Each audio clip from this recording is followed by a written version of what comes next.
Hi everyone, it's Rachel, and in this video I'm going to be showing you how to make the items in the new Pollypop box, which is a craft brand by Sophie and Toffee. This particular box is Sakura themed, so we received a few packs of acrylic pieces to make some different projects. This page here is the instructions, so it's really easy to follow and all the little pieces are labelled, and it also comes with a little code that includes the types of projects and also what level of difficulty they are.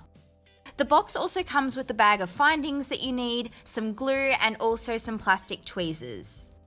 So here is the first bag, which I'm just pouring out onto my work surface, and this is what the acrylic pieces look like. They all have a protective layer on both sides, so some of them have a brown kind of paper backing like this piece does, and some have a clear plastic layer, and all of this needs to get removed before you can start gluing and assembling the projects. As you can see, I was having a little bit of trouble with this first particular one, but most of the time it was pretty easy to actually pull off the plastic. So with the wonderful power of editing, I was able to do that really quickly and pull off all the plastic to prepare them, so you don't have to watch me do that. Now to begin actually making the project, I took the glue and I applied a bunch of it to the black base part, and then here I'm just building up the acrylic layers as it shows in the instructions. I was originally using the little red tweezers that came in the box to help me apply all the smaller pieces, but I found as I squeezed them quite tightly, the little acrylic pieces that I was trying to hold would actually just kind of fly out. So I reverted back to just using my regular metal ones, which were originally from a Sophie and Toffee box anyway. So it's pretty much just a matter of applying the glue and adding the pieces to slowly build up the full project. There were also some little gemstones or rhinestones that came in the packet, so I applied those as well, and they were also included on the instructions.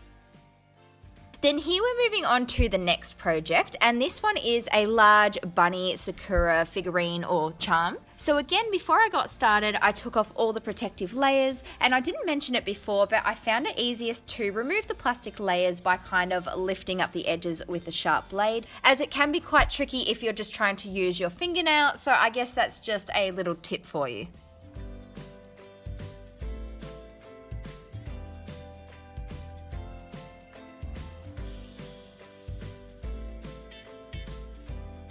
Then here I'm moving on to one of the smaller projects. Again, this one's a bunny, but it does come with less pieces, so this one was quite quick to assemble, which was really nice. Although this is only my second Pollypop box that I've ever done, I do find that it's quite a nice break from other types of craft that I usually do, just because it's really quick and also quite relaxing trying to put everything together. It's really easy just to pop on a movie or like a YouTube video in the background as you're assembling everything, which I also really like.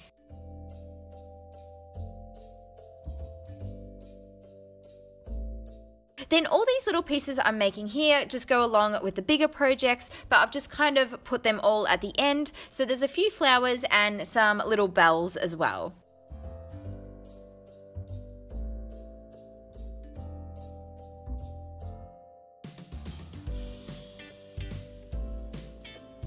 Then finally, I'm just adding all the gold medal findings that came in the box. I added the ball chains to the larger projects, and then because the smaller ones were meant to be earrings, I don't actually have my ears pierced, so I just made the smaller ones some charms using some of my own gold lobster clasps. So here are what the finished pieces look like. These are the two larger ones on the ball chains, and then we have the two smaller ones that I made into charms, and they've got a few more dangling bits hanging off of them. All of them also have the Pollypop logo engraved on the back as well. So that's pretty much it for this video. If you did enjoy this tutorial, please don't forget to give it a big thumbs up and also subscribe to my channel for lots more crafty videos, and I will see you next time. Bye guys!